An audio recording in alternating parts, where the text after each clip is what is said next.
Hola, bienvenidos a un nuevo programa de Reinicia 360 Actualidad y Emprendimiento. Hoy día el programa que vamos a dedicar, es un programa patrio, es realmente sobre el contexto de lo que habló nuestra presidenta, Dina Boluarte, y realmente lo hemos titulado desde un punto de vista general con aquellas personas que hemos conversado, ¿no? Del tema empresarial, del tema emprendedor, considerado así como la mayoría de los negociantes ahora en el Perú. El título que hemos considerado es ¿Quién sabotea al Perú? Liderazgo en tiempos de caos. Sabemos todos los problemas, mucha gente habla de los problemas, ¿no? En el argot peruano rajamos de estos problemas, pero ¿qué es lo que realmente hacemos? O si tenemos una opinión de solución. Eso es lo que vamos a ver en este programa. Mi nombre es César Castañeda, CEO de Reinicia 360 Consultores.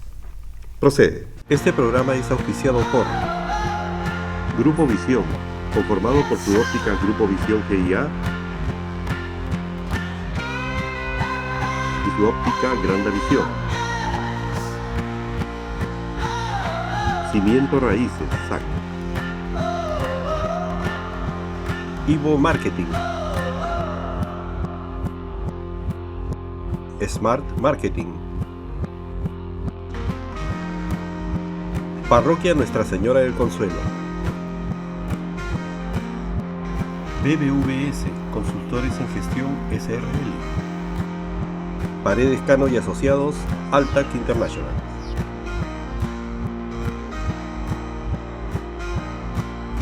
Hay algunas incógnitas en las cuales encaja mucho el discurso que habló, el largo discurso que habló nuestra presidenta Boluarte, ¿no? Cada uno tiene una opinión personal, sabemos, y la opinión de Reinicia 360, fuera de las incógnitas como qué se prometió, qué se cumplió, qué se omitió, sobre todo qué debería hacerse realmente para que nuestro Perú avance, ¿no? Teniendo la presidenta una desaprobación histórica del 98%. Hemos dividido este programa en 7 segmentos. El primero, hablar sobre la popularidad y legitimidad en este tiempo de crisis, ¿no? La desaprobación histórica, como acabamos de mencionar, del 98%, según información de Datum, está dada con ese 2% en el sur del país y un 1% en el norte. En la capital no llega ni siquiera al 1%. Es algo realmente lamentable, trágico para todos nosotros, porque la falta de oportunidades se ve. No sé qué piensa el gobierno en subestimar la inteligencia de los peruanos para presentar un tipo de discurso de este tipo.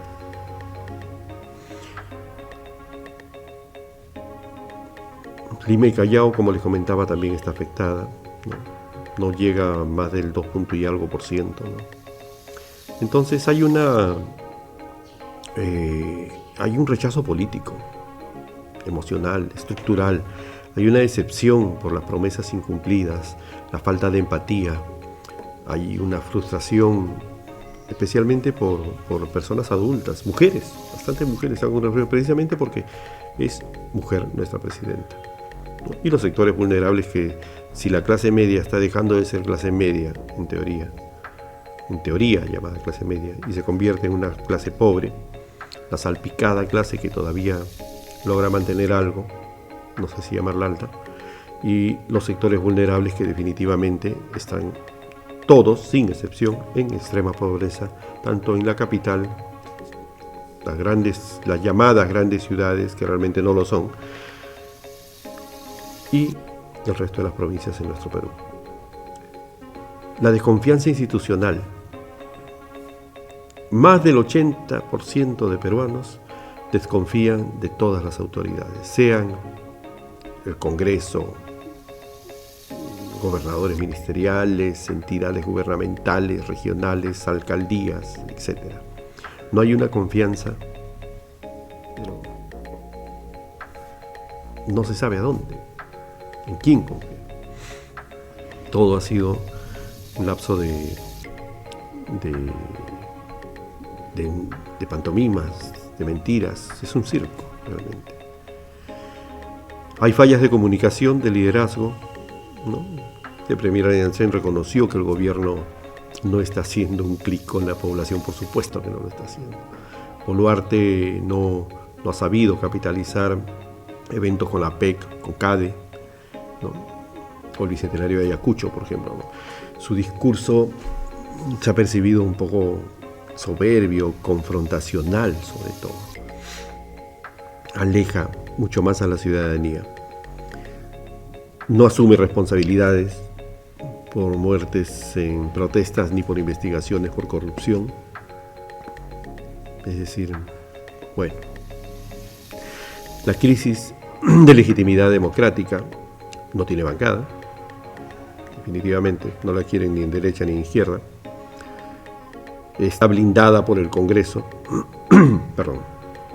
blindada por el Congreso. No. Claro, es fácil, tú me sacas, te quedas sin trabajo. Es un pacto de no agresión. La ciudadanía percibe todo esto. ¿Por qué? Porque no están representados los intereses de la ciudadanía. Ahora, ¿qué es lo que realmente debería hacerse desde nuestro punto de vista para revertir esta crisis que no va a ser de la noche a la mañana, definitivamente? No. Tomar acciones concretas y urgentes, por supuesto. Ya son palabras escritas, triadas también diría. Reconstruir legitimidad política, reconocer errores públicamente, pero reconocerlos y actuar para ver cómo se van solucionando, es decir, asumir responsabilidades. Promover un adelanto de elecciones, lo hemos pedido desde que fue la primera semana que entró esta señora. Convocar un pacto nacional con participación ciudadana, partidos políticos y sociedad civil. Es decir, los partidos políticos ya deberían unirse. Si no, la mayoría no la va a sostener un solo partido político. Reformar el gabinete, por supuesto. Formar un equipo ministerial técnico, plural, independiente, con gente profesional. Gente que sepa realmente qué es lo que está haciendo, no que se llena de asesores. Igual que el Congreso. No sé para qué se lanzan de congresistas si no tienen la capacidad necesaria. Y encima, tener 3, 5, 7, 8, 10 asesores. No. Por último, uno puede contratar un asesor por el proyecto que va ejerciendo, pero mantenerlo de forma perenne. Incluir figuras con trayectoria ética, con capacidad de gestión. Lo que acabamos de mencionar, gente profesional, que sepa qué es lo que está haciendo y que tenga experiencia. Y que ya haya demostrado también, no solamente en el Congreso, en los ministerios, sino también en los gobiernos regionales, qué es lo que, en las alcaldías, qué es lo que han hecho por su Perú antes de postular al cargo. Que eso debería ser un requisito fundamental. Mejorar la comunicación política, es decir, una comunicación clara, empática y descentralizada. Por supuesto, toda empresa debe tener esto, con más razón el gobierno. No sé si es justo decir, pero el gobierno debería verse como una empresa, porque mantiene muchos colaboradores que somos todos los peruanos. Escuchar activamente a la ciudadanía. No, ahora que hay tantas plataformas digitales, se pueden hacer. Pero también, así como hay tantas plataformas digitales, hay tantos trabajadores dentro de las entidades públicas que están sentados en la nada. Hacen nada. Coordinar con los ministerios, Ministerio de Cultura, PCM y medios públicos para difundir avances reales. Hay un abismo entre la comunicación de la presidenta y la ciudadanía. Total. Fortalecer instituciones como el Ministerio Público, Poder Judicial y la Contraloría, por supuesto, pero contratar gente, como les digo, profesional. Tal vez la solución sería eliminar la gente ya que tiene mucho tiempo en estas entidades, traer gente nueva, que no significa que vayan a dejar la corrupción, pero es gente con menos maña, o nada de maña, gente con innovación y con capacidad tecnológica, que es lo que nos hace falta. Promover reformas de apoyo a organismos internacionales, con ellos, con los organismos internacionales como la OEA, OCDE, en fin. Impulsar los mecanismos de rendición de cuentas es muy, muy importante. El segundo segmento que vamos a ver es sobre el sistema de justicia. ¿Es un sistema de justicia legítimo o defensivo? La presidenta Boluarte anunció una reforma estructural del sistema de justicia en medio de una situación altamente polémica, realmente. Ella está siendo investigada por enriquecimiento ilícito, por el caso Rolex, abandono de cargo, por las cirugías, encubrimiento personal, el caso Cofre, homicidios calificados por muertes en protestas sociales, el caso Guayquis en la sombra, ¿no?, de su hermano Nicanor, en fin, y aún así se atreve a hablar de un contexto político judicial.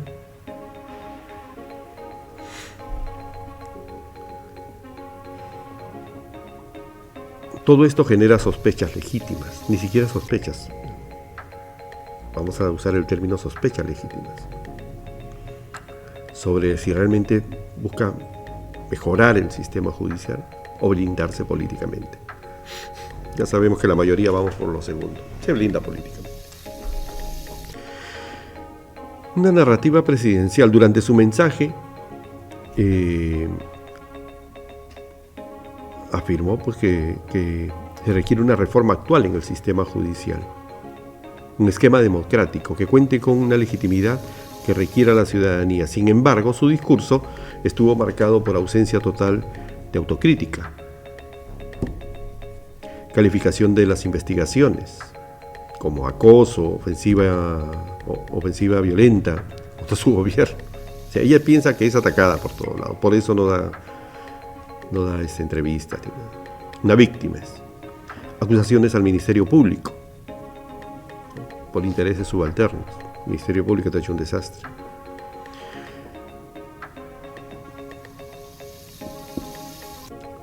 Boluarte presentó proyectos de ley. Sin embargo, nada.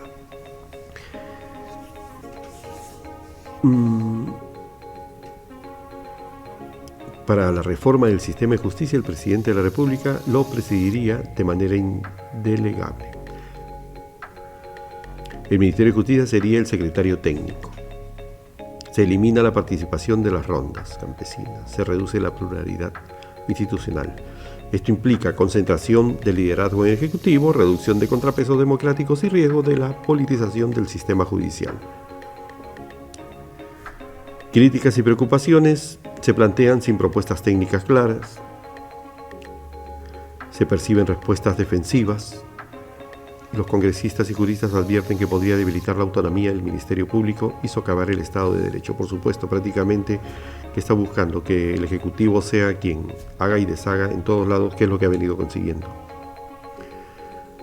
Y ya sabemos cuáles son los resultados. Entonces, ¿qué deberíamos hacer? ¿Qué debería hacer el gobierno? Fortalecer la independencia judicial, por supuesto. Autónomo, con buenos estudiosos de la ley. Garantizar que el Consejo para la reforma del sistema judicial sea plural, técnico y autónomo. Evitar que el Ejecutivo tenga control exclusivo de su presidencia y coordinación. Coordinar con instituciones claves, por supuesto, con el Ministerio de Justicia, Fiscalía de la Nación, Poder Judicial, Defensoría del Pueblo, Junta Nacional de Justicia y Contraloría. Eso es lo que debería hacer el gobierno. Coordinación. No ser imperativo. Incluir a sociedad civil, gremios, universidades, rondas campesinas, en fin. El pueblo se involucre de forma general. Pero para eso tienes que demostrar confianza, dar confianza. Implementar estándares internacionales, la OCDE, la Organización para la Cooperación de Desarrollo Económico, sobre la gobernanza judicial, que promueven transparencia en nombramientos. No existe transparencia acá. Separación de poderes. El Ejecutivo domina todo. Participación ciudadana, mínimo. Rendición de cuentas, cero. Monitoreo y evaluación es lo que hace falta realmente. Crear una unidad de seguimiento judicial con participación de organismos multilaterales. Publicar informes periódicos sobre avances, retrocesos y riesgos institucionales. Si utilizamos un término contable, auditorías. Supervisión y auditorías. Supervisión y auditorías. Ya la producción de coca pues aumenta, ¿no? Donde no están protegidas. El Tren de Aragua también. No hay evidencia de reducción sobre esto, ¿no? Entonces, ¿qué podría hacerse? Una estrategia integral de seguridad, pero hacerla, no solamente hablarla. Promover que las personas, que los jóvenes sean motivados para que pertenezcan a las instituciones policiales, militares. Fortalecer la integridad de seguridad es diseñar una política pública con prevención, persecución y sanción del delito. Acá una persona es sancionada y a las 24 horas está libre. Y estamos hablando de casos graves. Actualizar el Plan Nacional de Seguridad Ciudadana debe ser actualizado siempre, constantemente.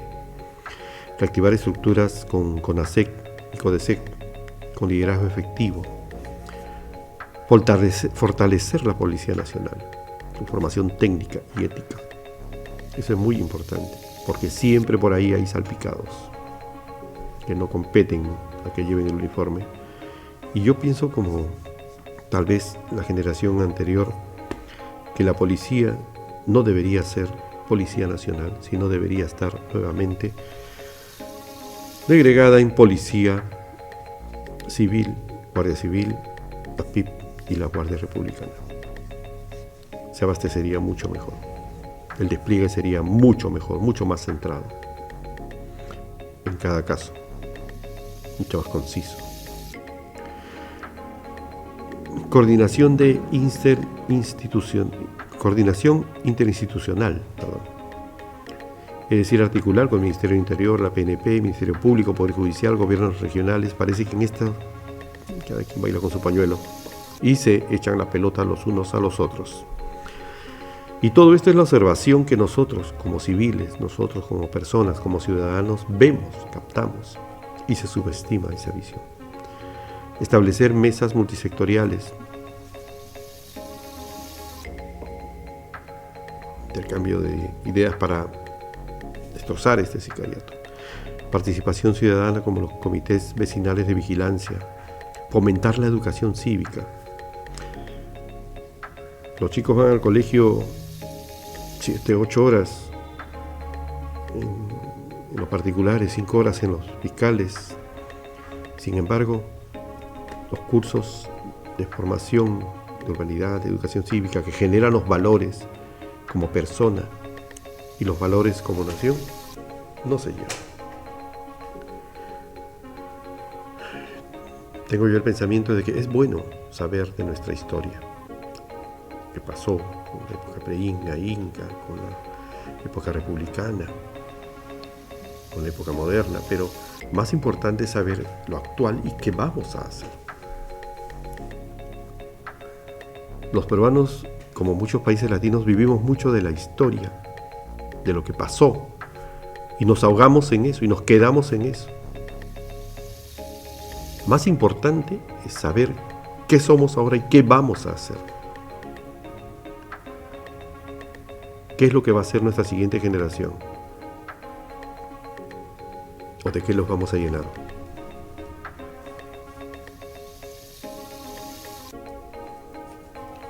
Que sigan pensando de que San Martín escogió el color rojo y blanco porque vio volando unas garzas. De eso. De fantasías. Mejor sigan viendo Harry Potter. Ahora, en el cuarto segmento, en salud y educación, hay full promesas recicladas. Hospitales de alta complejidad, promesas. Escuelas bicentenario, nombramiento de docentes, cobertura universal. En salud, los hospitales nunca llegaron. La región más fuerte en población, en el norte, si no me equivoco, en todo el Perú, la segunda, en el norte de Piura, no tiene un hospital competente, con un hospital regional. Es más, hay equipamiento y eso lo saben muchos médicos, eso lo sabe el MINSA, hay mucho equipamiento que se ha ido perdiendo en el lapso de las décadas, abandonado porque no tenían gente profesional que sepa manejarlos. O sea, las inversiones al aire. Y muchos lo saben. El SIS, Seguro Integral de Salud, según Boluarte, afirma hay más de 26 millones de afiliados, pero no es algo real. Ahora, ¿cuál es el soporte que tiene el SIS? Si la capa simple, las atenciones ambulatorias son hoy, mañana y nunca, casi igual que el seguro social. La lucha contra el cáncer, se anunció un presupuesto, 461 millones, pero se devolvieron en el 24 61 millones por falta de ejecución y 56 en el 25, o sea, nefasto. La salud mental, se mencionaron 307 centros comunitarios, solo 286 según cifras oficiales. El programa Salud Mental en tu cole fue lanzado, pero no hay evaluación al respecto, o sea, palabras. En educación, infraestructura escolar, todo esto es lo que se ha ido mencionando en el mensaje a la nación. Infraestructura escolar, se construyeron 41 escuelas, pero hay más de 20.000 colegios en estado deplorable que se están cayendo, si es que ya no cayeron, no tienen techo, no tienen paredes, no tienen carpetas. Nombramiento de docentes, 97.000 docentes, pero sin filtros claros. Cualquiera es docente.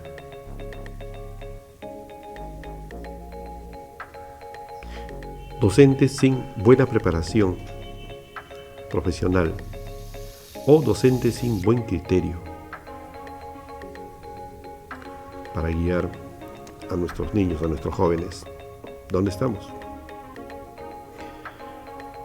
Se niegan a evaluaciones. ¿Dónde estamos? Evaluación intercultural bilingüe. Se anunció cobertura para 430.000 estudiantes en 16 lenguas originarias. No se menciona cómo se garantiza que los docentes dominen estas lenguas. O sea, yo voy a enseñar chino y no sé hablar chino. Está fallando la planificación técnica. Los anuncios no incluyen cronogramas, no hay seguimiento, no hay supervisión. Aprobación de logros ajenos. Se presentan como avances iniciados por el gobierno anterior. Desconexión con la realidad. Mientras se habla de transformación histórica, 22.000 colegios necesitan ser restituidos. Y miles de pacientes siguen sin atención médica básica. Es decir, en la salud se debería priorizar el primer nivel de atención, lo que llamamos Capacim, los centros de salud operativos y bien equipados. Compra de medicamentos esenciales no está garantizada. Una descentralización de los servicios oncológicos y fortalecimiento de la medicina nuclear y radioterapia. Deberían hacerse esos 3 puntos. En educación, crear un plan nacional de reconstrucción educativa. Seguimos con los sílabus de hace más de 100 años. Es el colmo. ¿Cómo vamos a ser competitivos en un mundo global? Defender la meritocracia docente. Por supuesto. Evitar los nombramientos sin concurso. Somos el único país, creo. Y la inversión en infraestructuras digitales. Conectividad con las zonas rurales. No existe. Es el 0.01%. Estos análisis son los que la población enfrenta, de precariedad, de abandono, de promesas que se repiten sin resultados. En el quinto segmento de infraestructura, ministerios, anuncios, sin ejecución, la presidenta ha hecho múltiples anuncios sobre obras de infraestructura, reformas ministeriales, la creación de un ministerio de infraestructura, fusión de ministerios, proyectos por más de 7.000 millones de dólares en sectores como salud, transporte, energía, educación y nada. Un ministerio de la infraestructura es realmente una solución o un superministerio sin rumbo. ¿Qué se prometió? Que absorba 17 entidades y programas, ANIN, Proinversión, Provias, Proniet, Pronis, Foncodes, entre otros. Centralizar la planificación y ejecución, promesas. Evitar duplicidades, mejorar transparencias. ¿Qué pasó realmente? No han aprobado en el Congreso ese proyecto de ley, ni debatido con urgencia siquiera. Los expertos advierten que son 17.000 millones que pueden terminar en corrupción con una pérdida sin control técnico. ANIN, la Autoridad Nacional de Infraestructura, creada recién hace un año, sería absorbida, lo que rompe la continuidad institucional. Fusión de ministerios, Ministerio de la Mujer y Poblaciones Vulnerables con el Ministerio de Desarrollo e Inclusión Social. En fin, ¿qué pasó? No se ha formalizado ninguna fusión. Los ministerios siguen operando por separado, la gente no es competente, las cabezas, los líderes, solo saben este término por definición porque lo buscaron en Google, no están preparados, ni los mandos medios líderes, ni los líderes de mando medio. Un tema que ni siquiera fue mencionado en el último mensaje presidencial, lo que evidencia abandono de la propuesta. Ahora, ¿qué debería hacerse? Una infraestructura con enfoque territorial. Priorizar proyectos según impacto social y económico, por el volumen de inversión. Fortalecer capacidades técnicas en gobiernos regionales para ejecutar obras. Una reforma ministerial sería, por ejemplo, realizar estudios técnicos previos a cualquier fusión, garantizar la creación de nuevas entidades, que no se dupliquen las funciones. Esto es bien difícil en las instituciones que tenemos actualmente. Conozco muchas donde no solo se duplican, sino hay algunos que están mirando si la pared cambia de color por sí sola. Hay un poder sin control, definitivamente. Transparencia y seguimiento, quería hablarles algo de esto, pero creo que está de más. Lo hemos venido hablando durante todos estos minutos. Debería publicarse cronogramas, presupuestos, establecer mecanismos ciudadanos de vigilancia. Una infraestructura, una reforma institucional, debería ser una vitrina de anuncios, de confianza pública, de un desarrollo real. Ahora, en nuestro sexto segmento, hablar sobre minería ilegal y formalización. Estamos retrocediendo. Aquí vamos a ser tal vez un poco breves para todo el contexto que lleva esto, porque es un rubro que genera mucha polémica y es grande. Es grande hablar de la minería. No solo ha sido contenida, sino que está ganando terreno. Por ejemplo, en Madre de Dios, Patás, lamentablemente la ilegalidad gana más terreno, ¿no? Vinculada al sicariato, trata de personas, extorsión, lavado de activos. Está superando a lo que es la minería legal. Y el Estado pierde miles de millones, ¿no?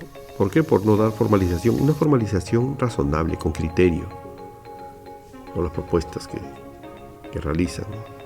¿Qué anunció Boluarte, por ejemplo, en su discurso?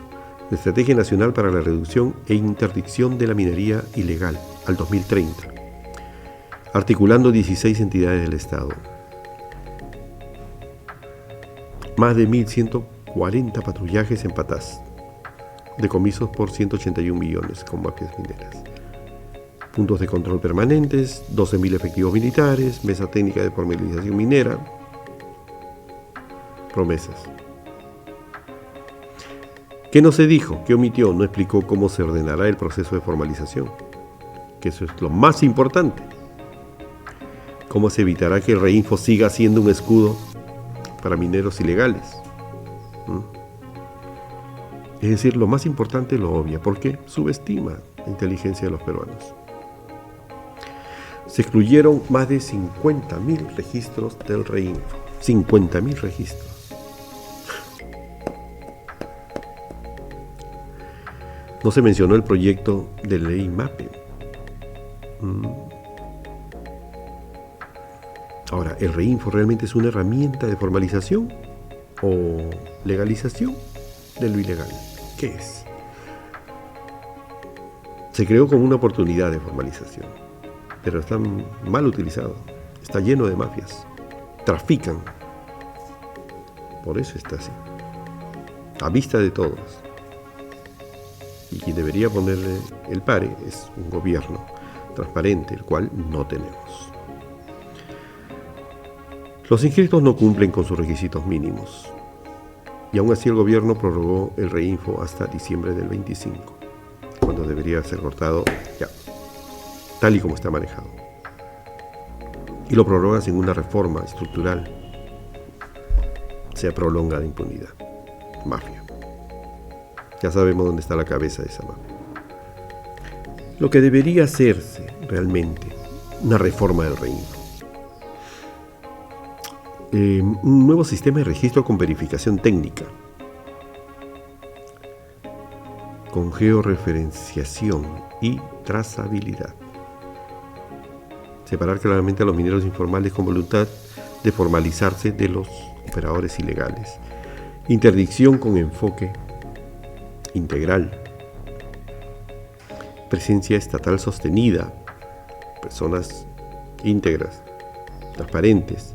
Evitar el uso excesivo de estados de excepción y priorizar el respeto a los derechos humanos.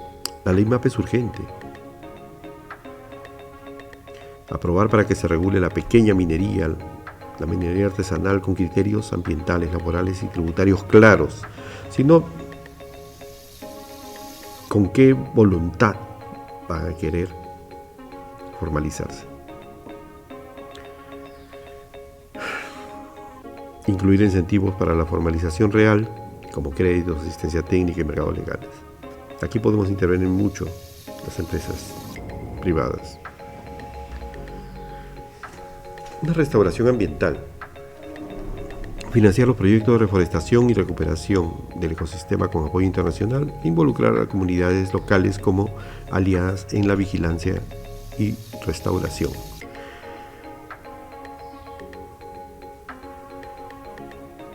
Mientras la minería ilegal se convierte en una economía paralela, violenta y destructiva, el tema va a caminar hacia atrás, con las cadenas productivas estratégicas. Una falta de articulación institucional. No hay estrategia conjunta de reactivación empresarial. No se ha creado un fondo de garantía para créditos a emprendedores. Obstáculos persistentes para emprendedores y empresas, y una burocracia excesiva, definitivamente, y todos la conocemos, en cualquier entidad. Trámites para formalización, licencias, permisos, siguen siendo lentos, costosos. Acceso limitados al crédito, por supuesto. Las tasas son altas. La banca peruana ofrece tasas altas. Competencia desleal, crecimiento de informalidad y piratería afecta a las empresas formales. Va a existir siempre la piratería y lo desleal. Si las tasas son altas, los impuestos son altos, la informalidad tiene procesos lentos. Hay gente que quiere ser formal, pero no puede, no ve cómo. Falta de conectividad digital. Muchas zonas rurales. Nosotros somos un país rural. Ya desengáñense. La mayoría del Perú es campo, montañas, selvas, desierto. No hay conexión.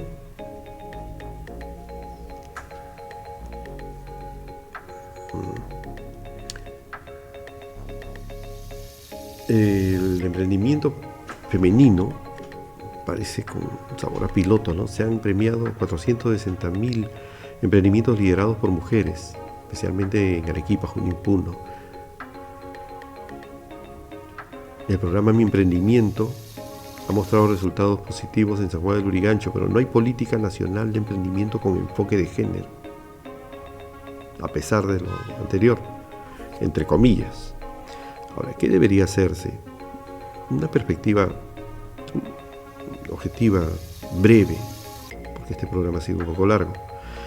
Una política nacional de emprendimiento, crear estrategias con metas al 2030, planes de negocio, articulemos la educación, tecnología, financiamiento y mercados, establecer un ecosistema de innovación regional, con incubadoras, aceleradoras y redes de mentores. Es necesario que la gente sea guiada por personas con ética, con transparencia. Fondo de garantía para emprendedores, diseñar un fondo estatal que respalde créditos bancarios para MIPES y startups. Incluir mecanismos de financiamiento alternativo,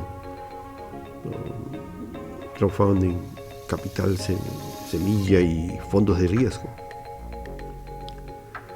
Una educación emprendedora.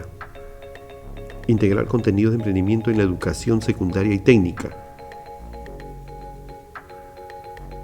Hay una brecha entre la secundaria, quinto de secundaria y dejo de estudiar, secundaria, quinto de secundaria, universidad y la parte técnica. El fortalecimiento de los jóvenes que están en secundaria y no saben qué hacer, qué carrera seguir, o bien por costos, o bien porque no tienen todavía una visión formada.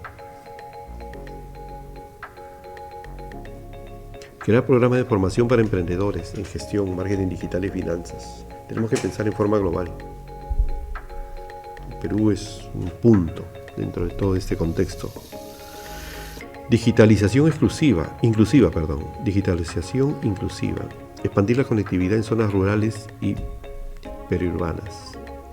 Tenemos que hacer que el país sea uno solo. Por historia, el país ha sido centralista para ser dominado fácilmente. Ya debemos romper eso. Nuestra visión tiene que cambiar. Promover plataformas de comercio electrónico para MIPES con capacitación y soporte técnico. Y seguimiento. Y evaluación. Y control.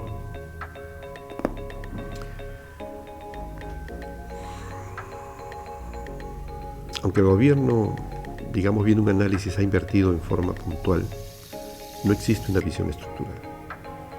Y ha invertido en forma muy mínima.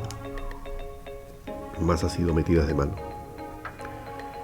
Una visión estructural sostenida para transformar un ecosistema emprendedor peruano es lo que hace falta. Como consultores empresariales en Redice 360,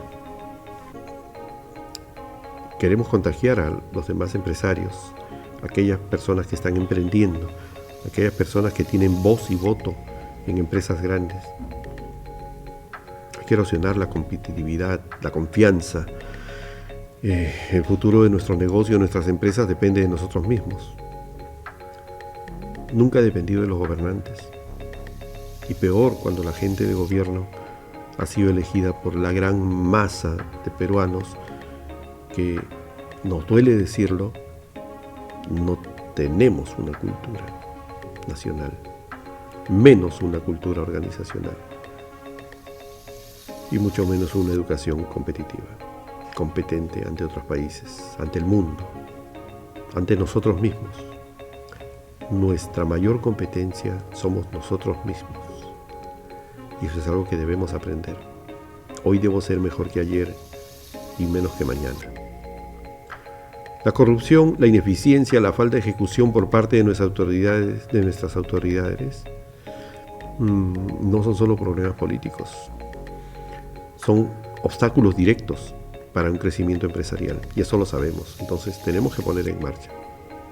no solamente es el hecho de saber elegir, sino que debemos ver que el Perú se maneje como una gran empresa, una gran corporación, tanto para las empresas de gran magnitud, las corporaciones fuertes, las transnacionales que tiene el Perú, como para los pequeños emprendedores de un barrio, para todos en la escala correspondiente. El Perú pierde más de 24.000 millones al año por corrupción. La falta de ejecución presupuestal paraliza proyectos en salud, infraestructura, educación, tecnología. Las decisiones políticas erráticas, de impunidad, cubiertas, generan inseguridad jurídica, desincentivan la inversión, fomentan la informalidad.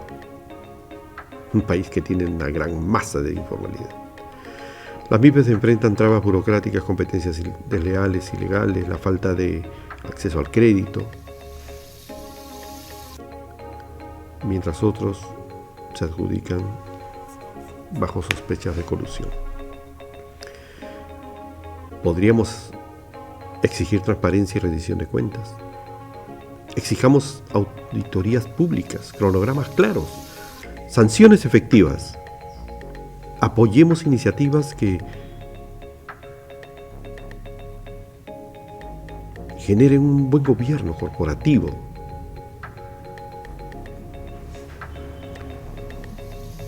Que los gremios alcen la voz, las cámaras de comercio, las asociaciones empresariales, los colectivos de emprendedores, tienen que pronunciarse con firmeza, ya dejar de ver de que las cosas pasan, de estar sentados en el andén. No basta con adaptarse al entorno. Hay que apostar por la ética como ventaja competitiva. Esa palabra solamente la conocen por definición algunas personas, otros no.